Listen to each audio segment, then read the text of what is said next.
लोमड़ी का गधा। जंगल में लोमड़ी की शादी तय हो जाती है। शादी का दिन नजदीक आने लगता है। लोमड़ी सोचता है कि अपनी शादी में कुछ हटके होना चाहिए कि सब देखकर दंग रह जाए। लोमड़ी सोच में डूबा था, तभी गोलू बंदर आता है। क्या सोच रहे हो दुल्हे राजा? सोच रहा हूँ कि शादी में कुछ क्या करूँ कि सब दंग रह जाए। अरे तो फिर तो शादी के दिन घोड़े पर सवार हो जा। मैंने इंसानों की शादियाँ देखी है जिसमें दूल्हा घोड़े पर सवार होकर आता है। गोलू का ये आइडिया लोमड़ी को पसंद आता है।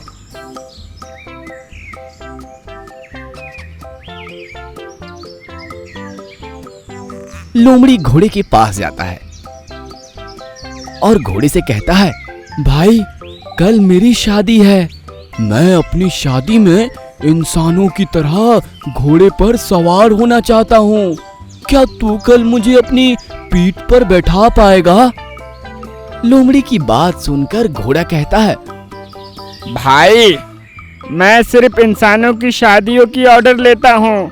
अगर मैंने तुम्हें कल पीठ पर बैठा लिया तो मेरी क्या इज्जत रह जाएगी? इंसान क्या सोचेंगे? वो फिर मुझे शादी में बुलाएंगे भी नहीं। मेरा बिजनेस खराब हो जाएगा भाई। सॉरी, मैं नहीं आ सकता। ऐसा कहकर घोड़ा चला जाता है। घोड़े की बात सुनकर लोमड़ी परेशान हो जाता है, पर वह अपनी जिद नहीं छोड़ता। वह ठान लेता है कि कल शादी में घोड़े पर सवार होकर ही जाऊंगा। लोमड़ी सोच में डूब जाता है। तभी वहां चरते चरते गधा आता है। लोमड़ी गधे को देखता है तो उसके दिमाग में एक आइडिया आता है। ये तो गधा है, पर लगता तो घोड़ा ही है। इसे देखकर कौन कहेगा कि ये गधा है? सब इसे घोड़ा ही समझेंगे और मेरा ठाट भी बढ़ जाएगा। लोमड़ी गधे के पास जाता है और उसे अपनी बात बताता है। लोमड़ी की बात सुनकर गधा खुश हो जाता है। वाह, शादी! मैं कभी किसी की शादी में नहीं गया। मैं कल जरूर आऊंगा और तुम्हें अपनी पीठ पर बैठाऊंगा। दूसरे दिन गधा आता है और लोमड़ी दुल्हा बनकर गधे की पीठ पर बैठ जाता है। बारात निकलती है। सारे जानवर बारात में शामिल होते हैं। लोमड़ी को देखकर सब दंग रह जाते हैं। जिराफ तभी कहता है, पहली बार जंगल में ऐसी अनोखी शादी हो रही है। ऐसी शादी, ऐसा दूल्हा मैंने कभी नहीं देखा।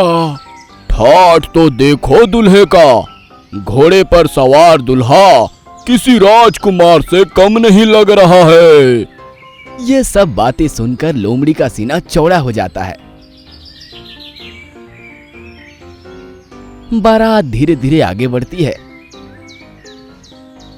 जानवर नाचने लगते हैं।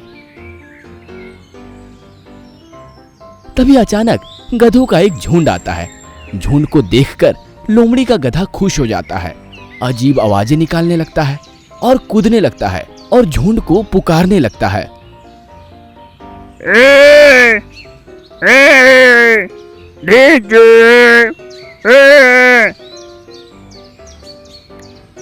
गधे की आवाज सुनकर गधों का झुंड भी बारात में आता है और चिल्लाने लगता है।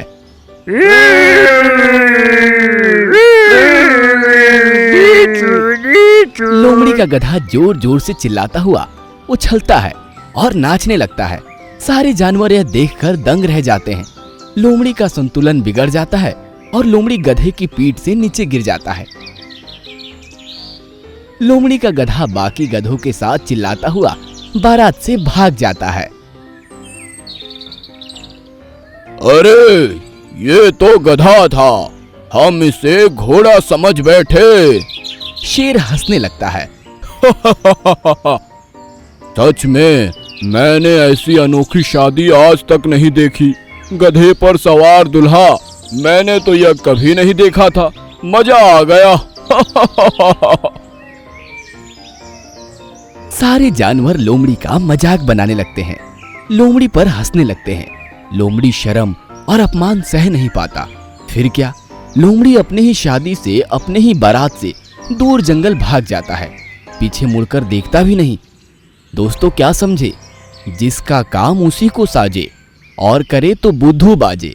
हमें कभी भी मूर्ख व्यक्ति पर भरोसा नहीं करना चाहिए। मूर्ख का सरदार बनने से अच्छा होता है होशियार का गुलाम बनकर रहना। मूर्खों की संगत से हमें परेशानी का सामना करना पड़ता है, इसलिए मूर्ख और मूर्ख हरकतों से दूर ही रहो। लालची लोरी वाला।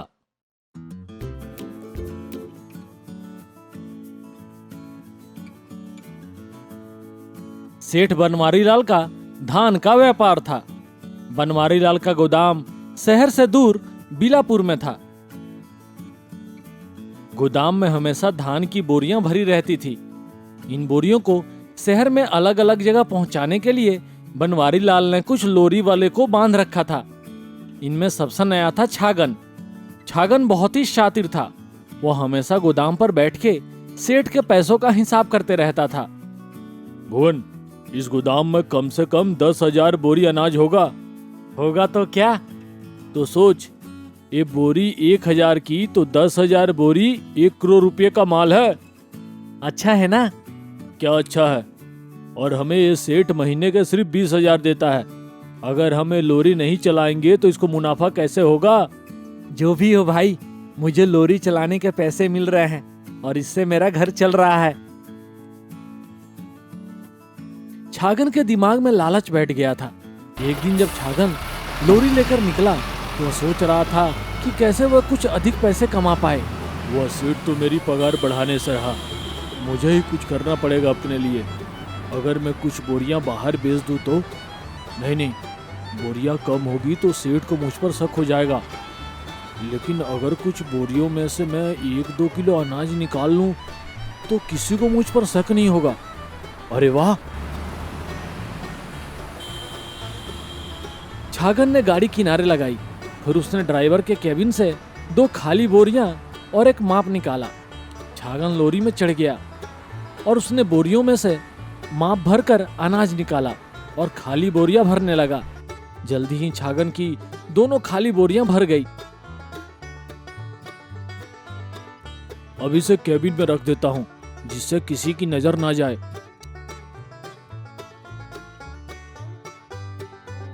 छागन ने वो 2 बोरियां ड्राइवर केबिन के बगल वाली सीट के पास रख दी और लोरी लेकर शहर के व्यापारी के पास चला गया।